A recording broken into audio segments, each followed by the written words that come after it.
Bueno, estamos de regreso. Nos agarran el chisme, ¿no? Sí. Es que está muy bueno el chisme.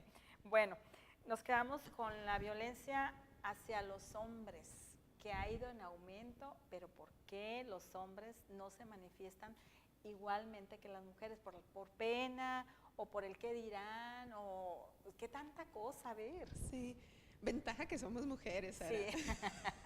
Sí, ¿no? No, no es cierto. Oh my God. Una de las cosas que ha incrementado precisamente la violencia hacia el hombre es la violencia institucional, la violencia de los medios, la violencia de comunicación, pudiera ser, porque pues a veces tanto auge que también se ha dado para minimizar la violencia hacia la mujer, pues a veces, por ejemplo, en el sentido legal, de repente el hombre queda un poco relegado. Sí. Entonces, y sobre todo se da en los casos, fíjate, de divorcio o de que se tienen que llegar a acuerdos por medio de para los hijos, de repente, institucionalmente, la mujer tiene cierta ventaja. Sí. Ese es otro tipo de violencia. La violencia, o sea, ya me pasé, ¿verdad? Ya de violencia familiar, ahora les estoy hablando de violencia institucional. Ajá. O violencia de comunidad, violencia social. Okay. Entonces, pues es también por eso que se ha incrementado, ¿no?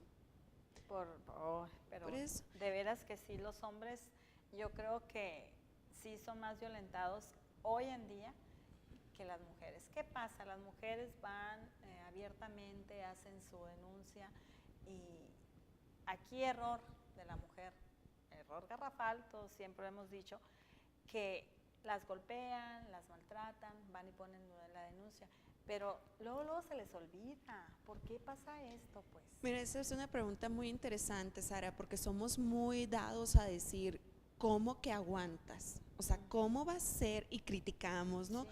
¿Cómo va a ser que estés sometida a esta clase de relaciones? Lo que pasa que para que se dé la violencia, antes forzosamente tuvo que haber violencia psicológica.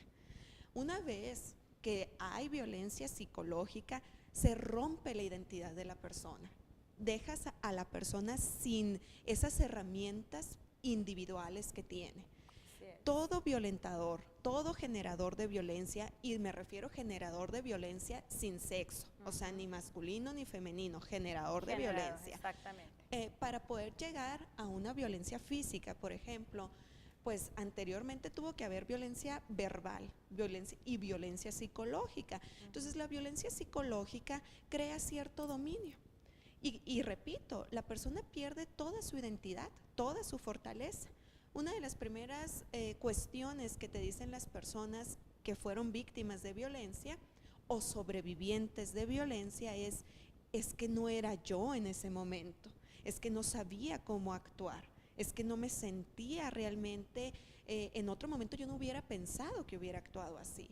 ¿Por qué te mandan estos mensajes? Porque efectivamente no eran estas personas, efectivamente se les fue robando su propia identidad, se perdieron, tan se perdieron que no tenían cómo salir de ahí, y no es porque una quiera aguantar o no es porque les guste la mala vida, porque esos comentarios hace de repente la sociedad, sino porque precisamente es violentada. Entonces son ciertas etapas de la violencia: violencia psicológica, violencia verbal, violencia física, violencia sexual y homicidio. Esos son los tipos de Eso. violencia. Pues es la escala de la violencia. ¿Y los tipos de violencia? Tipos de violencia, bueno, también pudieran entrar. Sí. Y también como categorías, como mencionaba, pues está la violencia familiar, intrafamiliar, la violencia social, la violencia de medios, la violencia institucional, la violencia escolar, el bullying. O sea, son muchas categorías de violencia.